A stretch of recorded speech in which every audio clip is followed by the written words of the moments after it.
There will be a second link that it should appear in the playlist now. If this thing, yeah, now it's connected. So there should be a second link in the playlist. So for those of you who are watching this video, we have watched I'm talking about the future YouTube audience of our video. We have watched 5 minutes of Yo-Yo Mayer exploring the distance between 0 and 1 with difficulty because of a lot of technical issues. The point so far has been that contemporary music is very rhythm-centric, and that's something very new in terms of musical history. That's the point until this moment. Thank you, Len. Thank you. So, a drum beat, it can build, but it can also destroy. And this interplay between culture and counterculture always fascinated me, and I always loved the proximity of new, innovative, fresh, and revolutionary music. So when decades after the introduction of audio recording, digital technology became the next big revolution in music, drum machines, computers, and sequencers also became a part of my musical vocabulary. And although those new tools changed the landscape of like how we produce music and offer a lot of possibility, still up to this day, we cannot really replicate the subtle nuances of an acoustic instrument or a human performance with those digital tools. Okay, so first point of the day that I want to discuss with you is arguing that even though digital technologies are great, you cannot replicate what the human is doing with an instrument. Do you agree with that or not? Or where do you stand there? Will the future have no? That's kind of the point of this philosophical moment of the lecture that we'll discuss. Will the future have no musicians, and it will be just computers and a guy singing, or? Because like human energy is very important. We can like put the machine, the computer can put feelings and emotions into music. Yeah, no, I agree with you. I'm joking. I agree with you. Yeah, I agree with you 100%. So one person, is there anybody has a different opinion to this? Like, no, humans will be replaced. Computers will do everything. I think nowadays some musicians are being replaced. For example, drummers, like I see drums as something like which it's either like old-fashioned kind of because as for me, I write all my music in computer, and it still has some how to say it, like some it can still express some feelings, etc. Sure. I think that he pulls it to an extreme to say like that a computer cannot express that feeling. Sorry, go ahead. Tell me. Maybe that's just me, but like before you asked me about the concert, and I just like the fact that I don't need to like there is not that much of a like a human factor that someone can fuck up or someone can like sложать and etc. That's one of the things that I wanted to talk about today. What's the point of this pre-lecture of the connection, like what you're saying. I remember I was once like I was going to fly to New York to do something and to buy the gear that I have in DTH actually.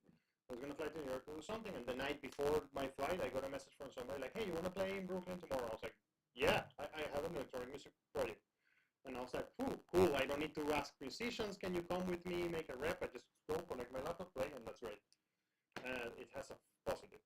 Now, he's going to put you an argument there of why people like me and him always will go for a band. You know, even though if I were in your project, like my dream would be to have it performed by people. And there's going to be an argumentation here. And that's why the talk is called The Distance in Between 0 and 1. So we have two opinions here, which is kind of like humans will not be replaced. You don't think that humans are going to be replaced. That's what I get from you. You just feel like, hey, there are all these tasks that you can do with computers, and that's fine. Yeah, I mean, yeah, sure. I mean, when we're talking about computers, we kind of are already saying artificial intelligence. Yeah. I'm so, like, I mean, I think I'm going to be like, you know, in the movies, like, there are this, I'm going to be an old-fashioned guy. Like, I mean, it's super strange to me, like, and I'm going to be that guy who is, like, in the movies, you know, this guy, like, I don't know, conservative with a shotgun kind of thing, like, give me that artificial intelligence, motherfucker, I'll shoot it. Yeah, I mean, I'm not so, I kind of, like the thing, but I'm also terrified about it. Like, I'm not so calm about, like, I think it's time to learn how to work with it. I agree with you, and I will, and I interact with it. I mean, as soon as ChatGPT came out, I went and I spent hours talking with ChatGPT, of course, like, and I really get into this a lot.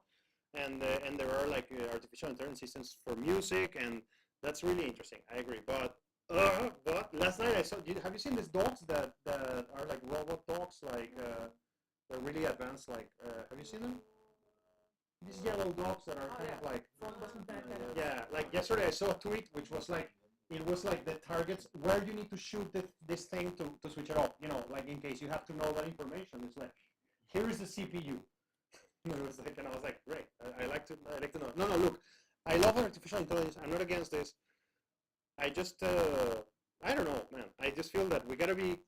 I don't even say we gotta be careful. We just gotta know how to switch these things off. You know, that's all. Like and technology has become very far away from us. Like you see, our phones are closed. You cannot even change the battery or something like. And I don't like that trend. That's what I mean. But anyways, that's another conversation. Let's continue. So point was, hey, music performed by humans give you a lot of emotion. And then he's going to build a beautiful argument. That's why I'm putting you this video. So in a way to deal with those limitations, electronic music somehow embraced the limitation of the electronic synthesized sound and made it a central doctrine of their stylistic expression. So drum computers became a simplified abstraction of a real drummer. So in a way they created a new but genuine expression with a fake, which is kind of like what art is all about. Now, in the early 90s, something happened that changed my life as an artist, but especially as a drummer, when I came across the mind-boggling rhythms of a new electronic subgenre called jungle and drum and bass, which I will play for you a little bit later on. Those beats were so radically different and new that I understood they were no longer abstractions of a real drummer. So to recap what he is saying until now, it's like, I mean, because he said something quite dense, and I want to make sure that we're on the same page. It's like first drum machines were simplifications of a drummer. First drum machines, like I'm talking about 70s, 80s. And then they became more complex than the drummer. And now he is as a drummer looking at this like, and now what do I do next? Like, I mean, now that the drum machines are more complex than what I can do, what's my role as a drummer now? Like, because the drum machine was an imitation of a real by creating a fake thing that is not the real one. And so now the imitation overcame the real. And so how do we deal with that? But they came purely out of the syntax of drum machine programming. So at that point, the vocabulary of drum machine programming had surpassed the vocabulary of That's what I mean. real drummers to articulate and express the digital age that had arrived. And at that point, I became completely obsessed with the idea to reverse engineer those electronic drum beats and play them live on an acoustic instrument. And mainly I did it because I loved those beats so much that I was trying to find an opportunity to kind of consume them physically. So in the process, I became something like a musical John Henry. And because I was trying to replicate a machine that could outperform and I could perform statistical density and accuracy that was just simply beyond my human capabilities. So in other words, to play this music is actually very difficult. And in the process to acquiring the idiosyncrasies of drum machine programming, I constantly got confronted with my human limitations. But in the process, I managed to acquire enough technical understanding, or maybe even more important, stylistical abstraction, that I could create the illusion that I could play like a machine. So I actually also created a real expression with a fake, just the other way around this time. And when I passed this threshold, something interesting happened. The human restriction, or the human element that was restricting me actually liberated me, and I could add the element of my emotionality and spontaneity to that genre. And when I first performed this in front of an audience with my band live, my band Nerve, the response was quite intense.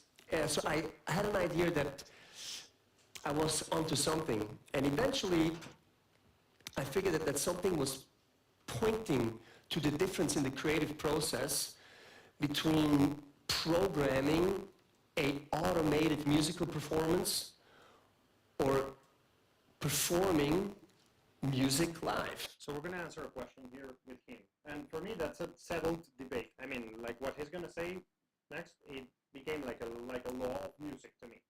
The question is, we're going to make a performance. It can be a recording. You can see performance as a recording. It doesn't matter. We're preparing something. Doesn't matter if we just play the computer and imagine that I'm going to create a drum pattern. I have an ideal drum software that can do exactly what the drummer needs to do. Sounds amazing. And I program it and I press play.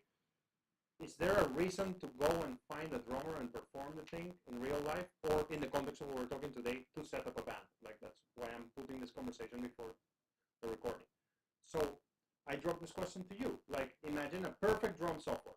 Is there a reason still to record drums if we have a perfect drum software to you? I mean, this is not going to be a true or false answer. It's just to you. Does it make sense? Or if the drummer program sounds great, I don't care. Why should I get a drummer? Why should I spend money in a studio? Go and do this. Like, I mean, I guess your answer, I know it. Yeah. I know already. Like, I mean, the answer is like, well, if I don't need it, why should I have this? Right. Yeah. And like, the fact that not I need it, just like the more human factor in your project, like the more chances that something that it will be much more complicated. Of course. Someone can fuck up. And yeah, but I mean, it's not like to deal with all this stuff. There, I see your point, but there is a, I mean, it's like, why should we go to the moon? It's like, it's so hard to go to the moon. It's like, really, like, why should we even bother? There's a human factor there. Like, I mean, the fact that it's hard and complicated should not stop us from doing it, I think. Like, yeah, I'm just like really nervous, and I guess that's why. No, look, like, I, in no means, I'm trying to go against your path, okay? Like, I don't want to do that. What I want is to argue to you why I always end up going for a band. It doesn't matter how great the software becomes, you know, and that's the argument I'm building here. By the way, for one back, was numerous times of DJing on the one Yes. wall. He's playing live with a real drama. Yes. And the drum machine all together. Together, yeah. And just to mention, it's 140 BPM. Yeah. And about 2 hours. So yeah, and then he claps The drummer. drama and he's like, The drummer is there. Yeah. Yeah, he's playing always. And I've seen Flying Lotus, live with a drummer too. Like, Silence, he's not so fast as. yeah, I get it, but it was really interesting. It was like to see him live. I have seen Flying Lotus 4 times, I think, live, and one of those things was with a drummer. So today we're gonna get, I mean, and I guess I could have just opened this and just say to you the sentence that he was gonna say, and then it's like, that's it, wow. But I like to build things slowly. My wife always tells me, like, whenever I tell her something, it's like, why do you start in the 17th century? Like, just tell me now, like, what's happening. So anyways. Because electronic music to a big extent is still a premeditated medium, while playing music happens in real time. So, hey, that's something really important that he said there. Like, when you were talking about electronic music, we're not talking about jungle or drum and bass, or we're talking about everything, that it's just requires a computer. I mean, sometimes you have a playback and sing, you know. And you could say as an artist, it's like, well, what the fuck, what's the difference? Why should I build a band for doing this if I can just play the playback? And so he's trying to tell you something. There, when you are going to play a playback, there is a premeditated reality there. It's like all the notes were already decided. There is not a decision being made in the moment. And when you have a band performing, there are some decisions being made in the moment. And this is going to build up into something in a second. And when it comes to playing music, improvisation has always been the most fascinating aspect to me as a performer, and the most rewarding one too. And improvisation kind of became the key for my current conclusion, so to say.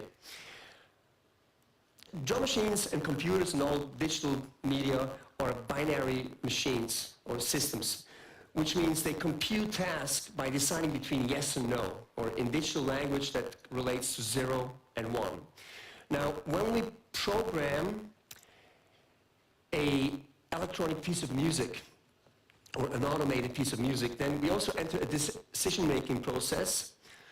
But so when you program something, you make some decisions. When you program a drum beat, you make some decisions before the drum beat is rendered or whatever, and those decisions are made, and then you express those decisions into the audio file that you generated. the speed of those decisions doesn't really have an outcome on the quality of the finalized product. It's just the faster we can make those decisions, the more empowered we feel and the more fun it is to do it, the more in the flow we feel. That's the word. Now, when we play music in real time, and when especially when we improvise, that same decision-making process gets condensed to fractions of seconds. So a music producer that is at home programming a beat has 5 minutes to decide, or an hour, or 3 hours, or 10 hours, or 25 minutes to decide what's the distance between the kick and the snare. But when you're performing something, you have a second to make that decision, or less than a second. I mean, it's just like, you know, what happened in that moment when I hit a kick and I hit a snare. There was a decision that was made there. And that decision, when you perform live, gets condensed to fractions of a second. Come on. And to a degree where we can no longer compute decisions consciously anymore. So they become unconscious. Now, when that happens, we enter that magical zone that could probably best be described as an out-of-body experience. And that's a place where it's possible to surrender our intentions and let intuition take over. And this is a zone where it goes beyond yes or no. This is really a place that examines that distance between 0 and 1. So, okay, that's for me where the magic is. And if you didn't catch the power of that sentence, I'll drop it. Your computer, you have programmed something that has zeros and ones on it, and you're programming a drum beat, drum machine on it, and there is nothing in between the 0 and the 1. You understand that? You understand what I mean? When a drummer is performing something, there was a moment where it was like, should I hit the hi-hat or should I hit the right? Oh, I hit the right. Like, there is a decision made in between the yes or no, the 1 and the 0. And that's the magic of the live performance. Like, that's the difference between a backing track and a real band playing. But there were all this bunch of decisions that were made live in the moment. Like, the drummer was deciding, the bass player was like, should I play fa diez or fa, you know, okay, these ones. And I mean, I don't know, how do you feel about things, but personally, I think that kind of magic is something that humans can perceive and feel.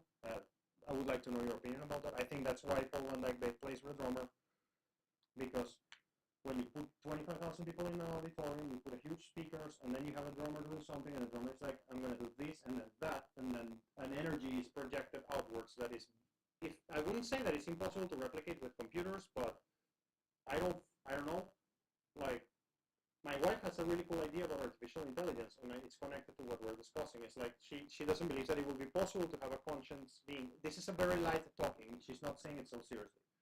She doesn't believe that it would be possible to make a conscious being because you need a womb to do that. I mean, that's her opinion as a mother, you know. And so maybe there is a part of emotion that we cannot add into music if there is not a human performing it. I don't know. I don't know. I'm not saying you that that's the truth. Okay, so that's a philosophical side of it, and I'm going to stop Jojo Mayer there. So why do I argue always for a band?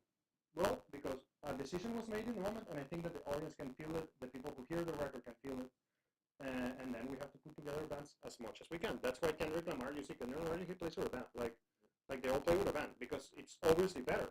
I mean, it's more natural, more organic. So, now, what our goal with this, you're going to spend a lot of time with me, I hope, in your life. What I say I hope, I mean, I hope I never lose my job, and I hope you stay in the course with us. Because I'm always doing key 3 things that can make me lose my job, but anyways, I hope I don't. And I hope that you guys stay with me for a while. And one of the meta goals that I have in this course is to sort of like keep alive a school, which is the school of putting together human productions. That's the best way I can put it, okay? Human productions. Like, and human productions means a studio, we already discussed this, means putting a band together. And so, I'm not going to be able to articulate to you all the things that you need to know about putting a band together today, but I am going to articulate that I will always be pointing you towards there.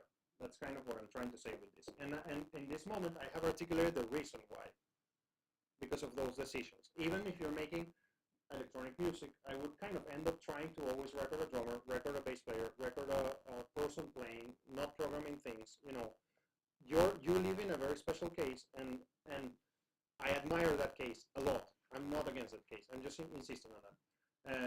Because sometimes I'm also as a producer going to be like, no, I mean, what we need is just programming all of this. We don't need a person here. Let's go. Like the soundtrack I'm writing right now, it's like 100% in the computer. Like, will I, and here is where I'm trying to go. Am I in the optimal situation? No. Why? Because I don't have humans performing my instruments. And I'm kind of trying to point you towards there. You know, as you're doing your productions, you're going to be faced always with the situation, which is, I have some violins here. Should I call a violin player and record it? Or should I just use the VST?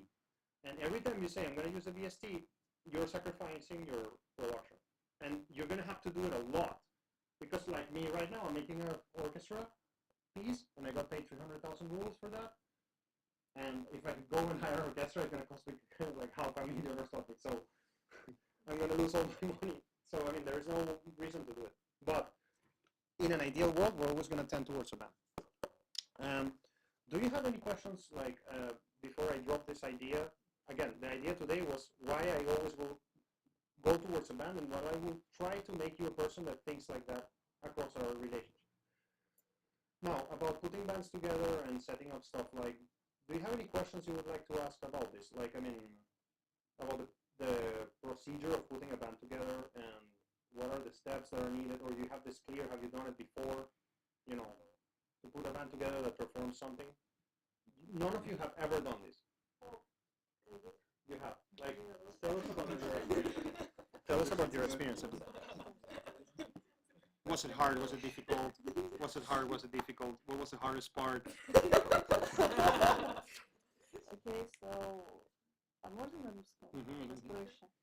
Короче, когда я на дымке училась, я собрала состав из 10 человек. Это была ударка, гитара, фортепиано, бас, труба, тромбон, 3 девочки бэк-вокалистки и я. Вот. Мы делали мой сольник. Там на час с чем-то у нас было выступление. Can you talk to this just so it goes to the recording? Да, конечно. А мне заплатят? I'll share some of my income with you. Yes. There you go. There you go. Now you all want to talk, right? Yeah, kind of. Yeah, you can put it or just hold it if you just... Yeah, that's how it is. So you were setting up your band for...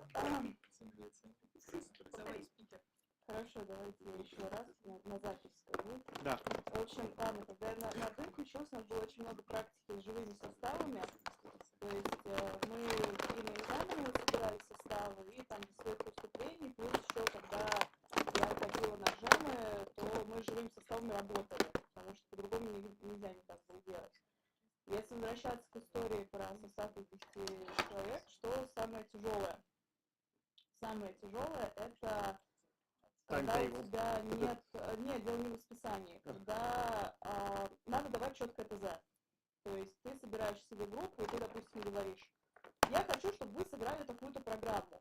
Первое, если у вас есть ноты на живых музыкантов, допустим, если это дудки, то надо обговорить момент с тем, что либо они сами это делают, либо вы сами пишете, если умеете. Что касаемо инструментов по типу гитары, клавиши и так далее, если ребята достаточно талантливые и скилловые, они могут сами все сделать и снять. Надо просто этот момент обговорить. Если нет, ну, надо напрячься и сделать самому партитуру, это сложно. Что касаемо ударки, там все просто, если барабанщик сделает, сам все снимет. Если нет, опять-таки надо тогда с ними дополнительно собираться и сыгрываться. Следующий этап — это сыгрываться. Даже если у вас состав не 10 человек, а самые традиционные, это бас, гитара, барабаны и вы, то не получится с первого раза взять все и сыграть. Опять-таки, если люди достаточно на опыте, возможно, такое чудо и произойдет. Если нет, то самый быстрый способ, который я по себя вывела, это сначала сыгрывать ритм-секцию, это бас и барабаны, потом к этому будет добавляться гитара или клавиши, то есть гармоническая подложка. Самыми последними вступают солисты. Вы самое последнее звено, потому что на сыгранную базу гораздо проще спеть и И потом что ты знаешь свою песню, но они не знают, да. Ну, даже если вы вместе